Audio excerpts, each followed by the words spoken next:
Right guys, welcome down to Tech Tuesday, your weekly look at golf technology questions. So without further ado, loads to get through, let's jump straight into it.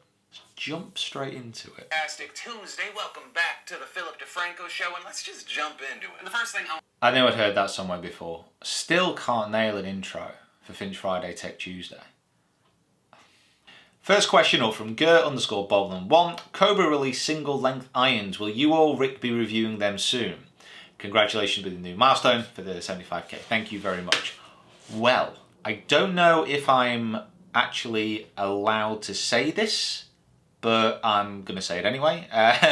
Me and Rick are actually getting, both of us, we're both getting a set of the single length irons, the Cobras. I'm pretty sure we're going to be the first ones in Europe to actually get them.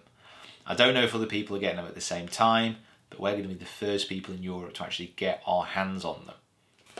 We've also got the Sterling single length irons as well, and we've yet to get out and manage to get the video filmed on that.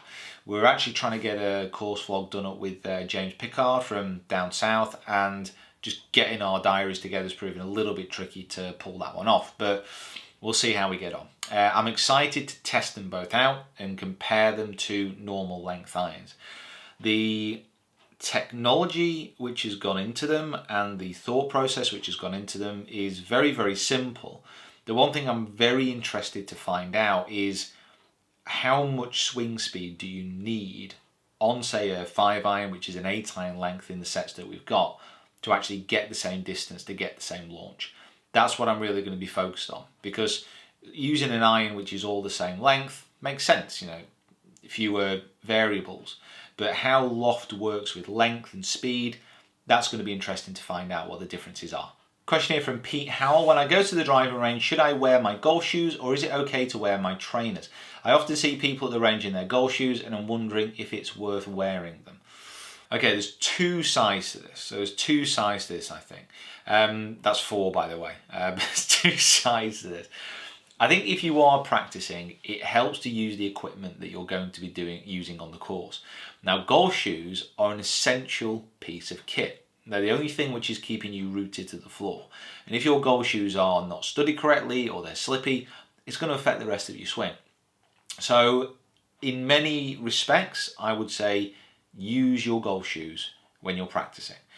However, if it really makes that much of a difference, I'm not sure. I'm not seeing any. I don't think there's been any studies done, on people using trainers in practice to using golf shoes in competition. But I would always try and use the same equipment.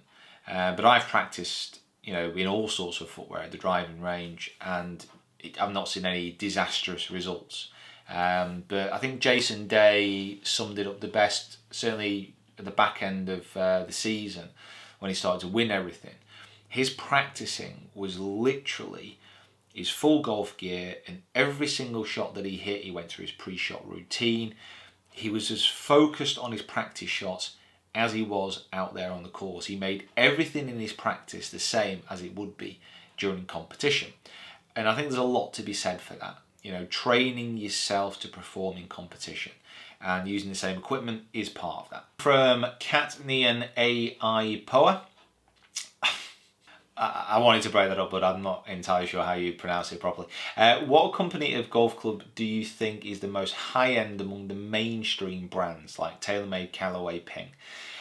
So if we take our PXG from this, as they have positioned themselves at the top end of the market, so they're saying themselves that they're the best, as long as Miura and companies like this. From the mainstream brands, which I think is the most high-end? I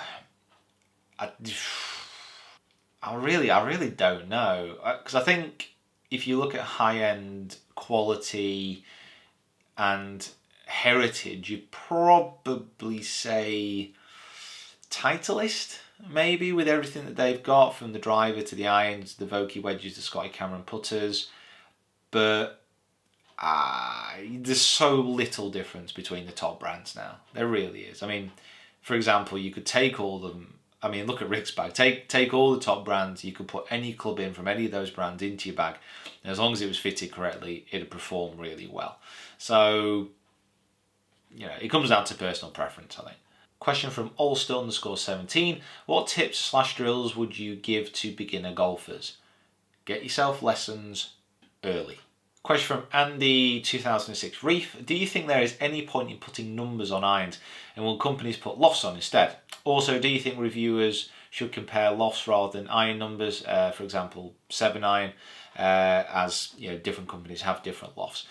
I think it's a slightly tricky one, that one, because I know Ben Hogan used to put their lofts on the iron, so they didn't bother with numbers. It's just what the lofts are, and I've got to be honest, in some respects it makes sense, in others it doesn't really matter. The fact is, if you've got your 7-iron, whatever loft it be set at, whatever distance that you hit it, when you get over 160 yard shot, for example, it's your 7-iron and you just pull it out. Or if it's your whatever degree, you pull it out.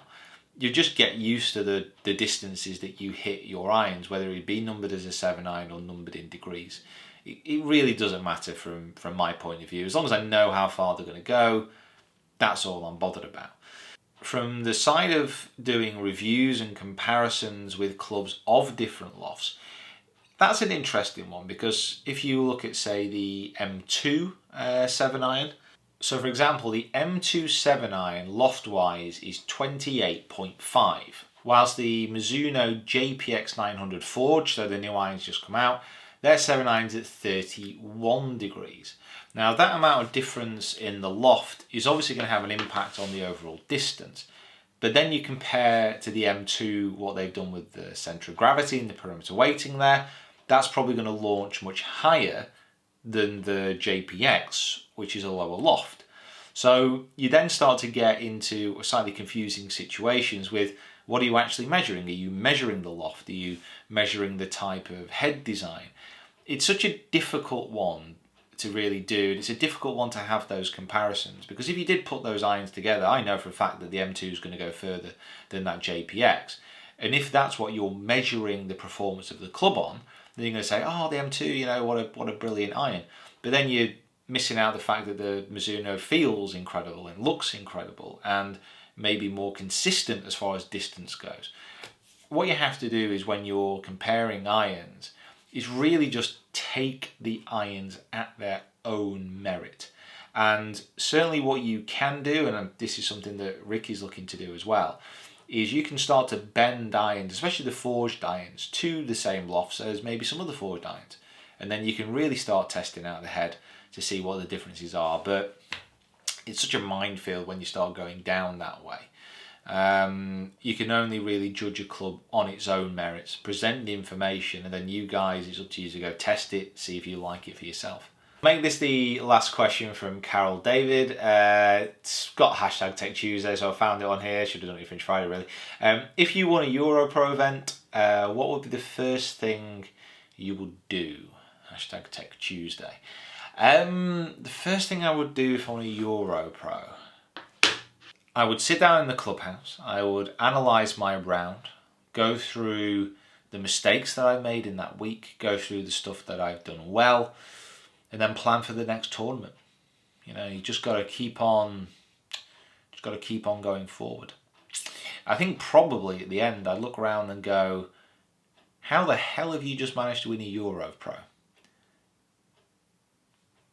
Right guys, thank you so much for watching. Please subscribe to the channel if you haven't already, and follow me on my other social media platforms as well, which are all linked in the description below. I'm also filming another Finch Friday and another Tech Tuesday for the channel next week, which will probably maybe actually be on the same days, on the Thursday and Friday, or Friday, Saturday, or whatever.